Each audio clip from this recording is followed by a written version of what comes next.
Hi friends, నేను miss వచ్చాను. ఈరోజు నేను చపాతీలండి. ఇవి అంటే ఏంటి మునగాకు, మనకి మునగాకు ఎంతో మంచిది వంటికి అంటున్నారు కదండి అందరూని. మా ఇంట్లో మునగాకు చెట్టు ఉంటే దాని తాలూకా ఆకు తీసి కడిగేసి శుభ్రంగాని ఇలాగ చపాతీ పిండిలో కలుపుకున్నానండి. చపాతీ పిండికి మనం గోధుమ పిండిలో ఇలాగ నూనె, ఉప్పు, పసుపు కొద్దిగా వేసుకొని కలుపుకోవాలండి. ఇలాగ చపాతీ ముద్దలో కలుపుకొని పైన కొద్దిగా నూనె వేసుకొని మూత తీసుకొని ఉంచుకోవాలి. ఇలాగ చపాతీలాగా చుట్టేసుకోవాలి. అంటే చపాతీలు కాదండి, చుక్కారొట్లాగా పరాటాలాగా వేస్తున్నాను నేను. ఇలాగా నూనె, నెయ్యితో కాలుస్తున్నానండి. మెత్తగా ఉంటాయి.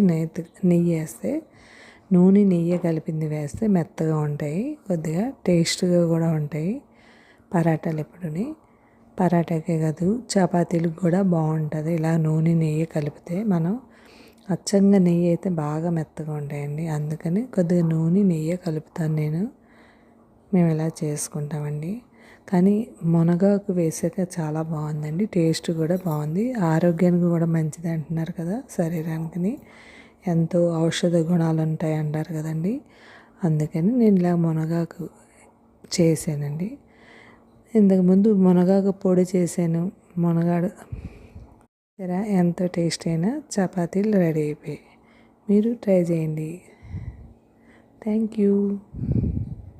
చుక్కారెడ్లు నేను ఇందులోకి కూర డాలు అంటే కంది గింజలు ఉంటాయి కదండి, పచ్చిగా కందులు, ఆ గింజలు పొట్టి మినపప్పుతో కూర చేసుకున్నాను. ఇలాగా చాలా బాగుందండి కూర కూడాని.